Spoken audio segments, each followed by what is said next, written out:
Hey there, YouTube. I'm Jack, and this is Raw Tropical Living. Thanks for joining me today. Hope your week's been going well. Sorry that I'm getting to you a little bit late this week with a video. It has been busy. I got back from where I'm moving to on Monday, down to Baldwin County in Alabama for anybody that's asking. And then I had somewhere I had to go on Tuesday. I had some things I had to take care of yesterday, and this house is about to close here real soon, so I'm just kind of rushing around these days. But today I wanted to talk about dealing with cravings on a raw food diet and how to stay satisfied. Guys, if you're not already subscribed to the channel, please go down and hit that subscribe button now. Then click on the little bell and check send notifications so you'll stay subscribed to the channel. Channel's about to shake it up a little bit, move location soon, so got a lot more coming for you. So the cravings and how to stay satisfied, that's something I've talked about in the past. I'm going to probably tell you some things you don't really want to hear today because I like to just address the subject directly. No tiptoeing around it, no making excuses for it. And actually not trying to put some little cheery spin on it. It is what it is. Let me make a statement you may not like right off the bat. Cravings are never going to go away until you stop putting the offensive, whatever it is that you're craving, whatever it is that's your trouble spot, into your body. I want you to wrap your head around that for a minute. There's not some program, there's not some method, there's not some trick that's going to magically make your cravings go away other than stopping putting that in your body. I like to go back to cigarettes all the time on that when it comes to cravings and quitting things. You can go, everybody's done it that's tried to quit smoking, I'm sure, unless you're one of the unicorns that tried and just stopped smoking the first time you did it. You can go 2 or 3 weeks without a cigarette and you're cruising along, you're starting to get past that craving, and then you decide, you go out one night or something and you're like, I can smoke a cigarette. I'll smoke 1 cigarette tonight. I won't smoke anymore. It introduces that nicotine back into your body, and that craving's just right back to where it started at. And that's the same thing with food. When you have those tricky things, whether it's chips, whether it's a salty item, whatever it is, every time you put that in your mouth, you set yourself back and you have to kind of start over with that. Now, that's not to get you to beat yourself up about it or whatever. It just is what it is. So the biggest thing, if you have particular cravings, you're just going to have to stop putting that into your mouth. Now, I've talked about in the past, and I still recommend that if you want to do little things like, okay, if you've got a craving for something salty, you can make treats in your dehydrator. You can use a little Bragg's aminos, or you can use celery. You can use different things to get around that. The sweet shouldn't be a problem. I mean, for Christ's sake, I eat ice cream for breakfast, which is about as sweet as it gets. So I don't really know what to tell you. If the fruit sugar doesn't satisfy you and you still have to go into processed stuff, well, then you might have a deeper craving, deeper addiction than I can deal with. One of the biggest things I would say, the simplest solutions are generally the best. And when it comes to food, when it comes to cravings, when it comes to being satisfied on this lifestyle, let's talk about being satisfied on this lifestyle for a minute. There's 2 things that are required. Number 1 are calories. You have to eat an adequate amount of calories for your body size, for your age, for your activity level. But just eating an adequate amount of calories is not enough. You can eat more calories than your body needs, and you can still constantly be chasing some particular taste or some particular craving.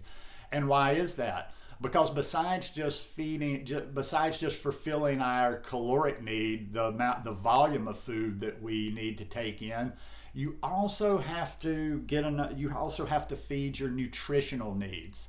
That's why, listen, years ago, I used to binge eat all the time, and I've gone through a lot of periods in my life where I'd binge eat, and I would have days where I would just eat, I'd start off eating bad, and then I just had this mentality like, well, you know what, I've already eaten so bad today, I might as well double down, get it out of my system, eat everything that I want to eat, and then we'll get back on the wagon or whatever tomorrow. And I found out on some of those days, and this is, we're talking, I haven't done this in a long time, in over a decade, but when I go back 10 and 20 years ago, sometimes when I had those days, I just found that I could keep eating more and more and more and more. I remember back before I moved to Costa Rica, I was living in Destin, Florida. I remember days like that where I could go, say, up to the deli at Winn-Dixie and get 6 pieces of fried chicken, come home and eat those. A little bit later, I would make a pizza, make a frozen pizza and eat that. A little bit later, I'd have like a half a gallon of ice cream and I'd make a big dent in that. And then I'd take a box of macaroni and cheese and make that. And then just like that, just eating and eating and eating and eating. Ungodly amounts of calories. Obviously, I have fulfilled my calories for the day, but I'm not filling those nutritional needs. Your body will never be satisfied just simply by filling it up if you're not filling it up with what you need. So that's why I'm always trying to focus on, just plugging those holes and getting the different things that I know that I need that I need nutritionally in my body, because otherwise it's just you're just holding on. Like when you're feeding your body, there's no, and I think that's why I've been fairly successful doing this lifestyle, because even though I've had a lot to learn along the way and I've never done it, nobody does it perfect, is that I've always given myself a fair amount of variety. Even before I filled in a lot of the holes that I've filled in now, I've always been big on my nice creams, my fruit, eating lots of fruit, a lot more variety of fruit when I was in Costa Rica. I've always been big on the salads. I've always been big on the green smoothies. So my body is satisfied because I'm giving it a lot of the different things that it needs. But so many people, they're just not getting that nutrition. They're chasing the taste. It's always about chasing the taste. So you have to feed your body. You have to feed your body nutrition. And that's the main reason anything that you're restricting your calories or all these juice feasts and juice fasts. That's why people are messing themselves up so much, because they're hungry all the time. And restricting and fasting and all that stuff is not feeding those requirements, those nutritional requirements you need. So I don't know, I just see people all the time out there, and I can basically dissect what they're doing, but I don't offer unsolicited advice. I'm not that guy. I don't want to be that annoying guy. In fact, a lot of times people in my presence, people that I know in real life that don't even do this lifestyle, will say the most absurd things in the world about food in front of me. You know what I say? I don't say anything. I just shake my head. I'm not about, I share here. I like to put my information out here. I like to put my opinions out here, but I'm not subjecting myself into other people's worlds and other people's social media, making comments here and there. I just do what I do. And I've found the things that have worked for me. And like I've said from day one, some of you might be tired of hearing about this, but my channel, my body has just been a science experiment for the last 9 years. I go by how I feel. I go by the changes that I've seen in my body, the changes in the way that I feel. And there's just a number of things. I know if I'm feeding myself the nutrition I need, if I'm eating the amount of food that I need, that my body is in sync. I'm giving it hydration, I've given it plenty of nutrition, I'm giving it an adequate amount of calories, and my body's functioning. The better I do, the more efficiently my body functions. I have energy, my digestion is good, and those are just the ways that I kind of know that it's working for me. Once again, not doing everything perfectly. Once again, I'm not a fanatic on this. I eat things that a lot of you raw vegans would be a gasp to hear. I eat my sweet potatoes. I eat some cooked food, but even when I'm eating the cooked food, I'm not eating cooked food willy-nilly like, oh, okay, I can't sustain myself on raw.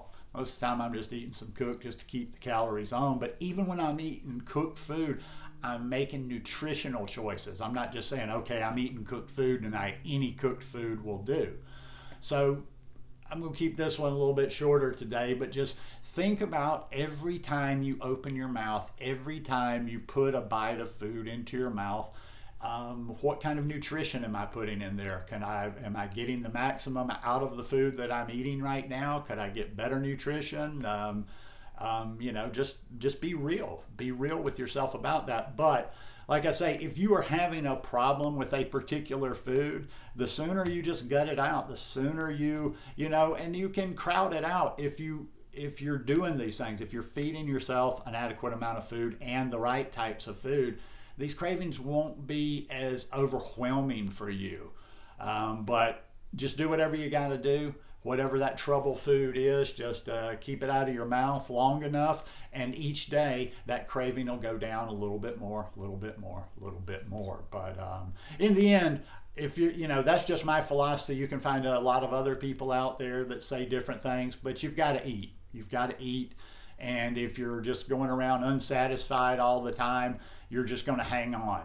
There's a lot of people that hang on. They can do it. They can do it what I don't consider a very good way of doing it, or the best way of doing it, and they hang on for a while, but you kind of see that they're hanging on, and eventually something goes wrong, and then they usually have these downfalls, and then it's all about getting back on the wagon, and then it just leads to yo-yo up and down. But anyhow, just my 2 cents worth.